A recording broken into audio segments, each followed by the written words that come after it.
Hi అండి, welcome back to my కొన్ని vlog. అందరూ ఎలా ఉన్నారు? నేనైతే చాలా బాగున్నానండి. టీ అయితే పెట్టేసుకున్నాను. నెక్స్ట్ టీ తాగేసాము. నెక్స్ట్ చట్నీ కనేసి పలుకులు అయితే వేపాను. తర్వాత ఆయిల్ వేసుకొని ఆయిల్ అనేది వేడవ్వాలి.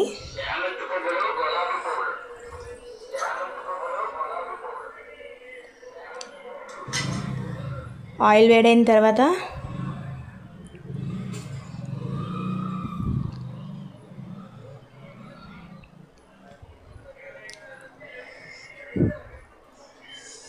టిఫిన్ దోశలు వేద్దాం అనుకుంటున్నాను.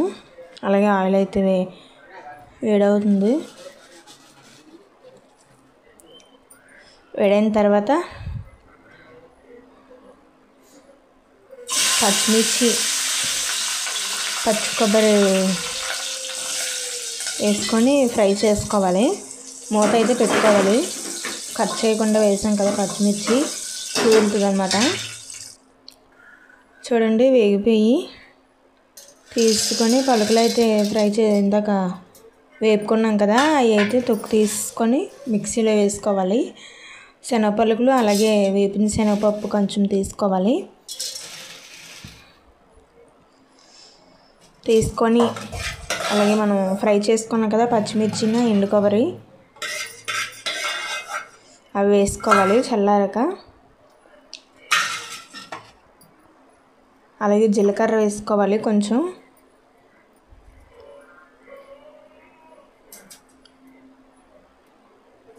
జీలకర్ర, వెల్లుల్లి, అలాగే నిమ్మకాయ సైజు అంత చింతపండు వేసుకొని మిక్సీ అయితే పట్టుకోవాలి. చూడండి, పచ్చడి అనేది రెడీ అయిపోయింది. ఒక పక్క అయితే ప్యాన్ అయితే పెట్టుకొని దోశ అయితే వేసుకున్నాను. చూడండి, ముందు వైపు అయితే ఉడికింది. ఇప్పుడు తిప్పుకోవాలి. ఉడికేసింది. తీసేసుకొని ప్లేట్లోకి తీసుకోవాలి. తర్వాత అయితే ప్యాన్ పెట్టుకొని ఆయిల్ వేసుకొని పచ్చడి నూరాం కదా ఇందాక, దాన్ని తాలింపు పెట్టుకోవాలి. చట్నీకి పోపులు వేసుకోవాలి. పోపులు అలాగే ఎండుమిర్చి,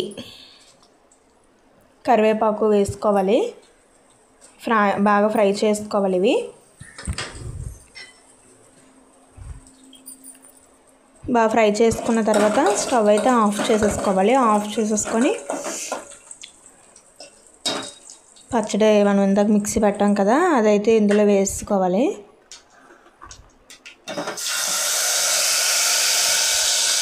వేసేసుకొని కొంచెం చట్నీ అయితే రెడీ అవుతుంది. వాటర్ అయితే వేసుకోవాలి. వేసుకొని కలుపుకొని మా పాప చూడండి, అవి పాప అంట, దానికి బట్టలు అంట వేసింది కిందన, తన టీ షర్ట్ వేసి కప్పింది. బ్రేక్ఫాస్ట్ అయితే చేసేసాము. నెక్స్ట్ కాసేపు అయితే మా పాప ఆడుకుంది. తర్వాత అయితే ప్యాన్ పెట్టి ఆయిల్ అయితే వేసాను, 2 టేబుల్ స్పూన్లు. తర్వాత పోపులు వేసుకున్నాను. పోపులు వేసుకొని కలుపుకున్నాను.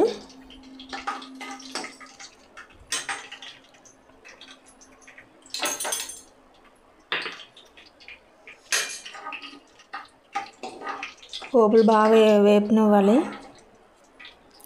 చూడండి, వేగనిచ్చిన తర్వాత పచ్చిమిర్చి అయితే వేసుకోవాలి. ఇప్పుడు చూడండి, పచ్చిమిర్చి కూడా ఒక నిమిషం వేపనివ్వాలి.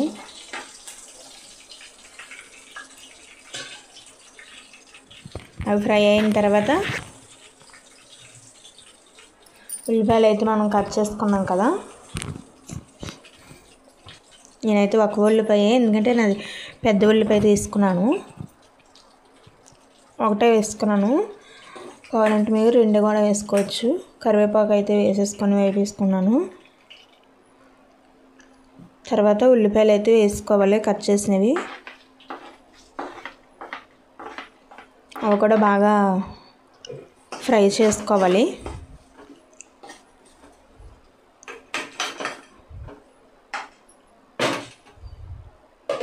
మూత పెట్టుకోవాలి. చూడండి బాగా ఫ్రై అయ్యేవి. ఒకసారి కలుపుకొని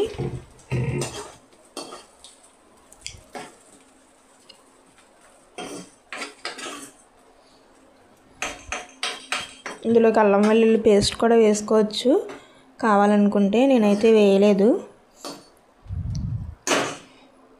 ఇప్పుడు కట్ చేసి పెట్టుకున్న క్యారెట్ అలాగే బంగాళదుంపలు వేసేసుకొని కలుపుకోవాలి. అవి కూడా బాగా ఫ్రై అవ్వాలి. అయ్యే వరకు మూత అయితే పెట్టేసుకోవాలి.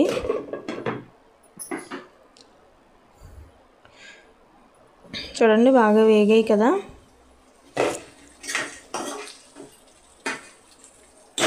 తర్వాత అయితే క్యాప్సికమ్ వేసుకోవాలి. వేసేసుకొని ఇవి కూడా బాగా ఫ్రై చేసుకోవాలి. మళ్ళీ మూత అయితే పెట్టుకోవాలి. క్యాప్సికమ్ అనేది కొంచెం తొందరగానే మగ్గుతుంది.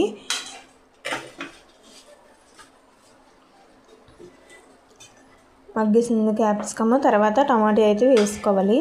టమాటా కూడా మగ్గాలి కదా, అందుకు టమాటా వేసుకొని ఒకసారి కలుపుకొని మూత అయితే పెట్టుకోవాలి.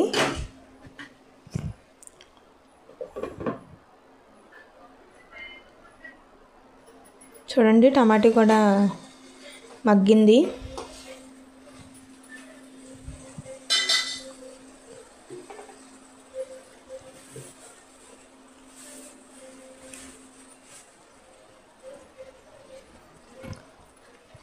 పసుపు వేసుకోవాలి, హాఫ్ టేబుల్ స్పూను.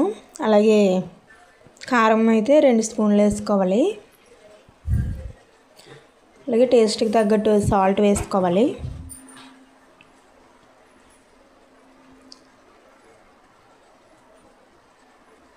వేసుకొని కలుపుకోవాలి. ఇప్పుడు బాగా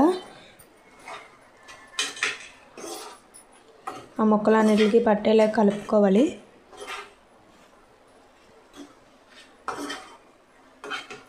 కలుపుకొని 1 నిమిషం మూత అయితే పెట్టుకోవాలి. అవి బాగా ఫ్రై అవ్వాలి కదా. క్యాప్ అయితే తీసుకొని చూడండి బాగా కలుపుకోవాలి. ఒకసారి కలుపుకొని ఇప్పుడు వాటర్ అయితే పోసుకోవాలి. చూడండి వాటర్ అయితే పోసేసుకున్నాను. కలుపుకొని క్యాప్ పెట్టేసుకోవాలి. 5 నిమిషాల నుంచి చూడండి గ్రేవీ అనేది లేకుండా దగ్గరగా అయ్యింది. గ్రేవీ కావాలంటే ఉంచుకోవచ్చు. ఇప్పుడు టేస్ట్ అయితే చూసుకోవాలి. నాకైతే సరిపోయింది. సరిపోకపోతే వేసుకోవచ్చు. ఈ కర్రీ అయితే మాత్రం మా పాప బంగాళదుంపలు మాత్రమే ఏరుతుంది. క్యారెట్ తింటుంది కానీ పచ్చిది తింటుంది. Okay, thank you for watching. Please subscribe, like చేయండి, షేర్ చేయండి. Thank you.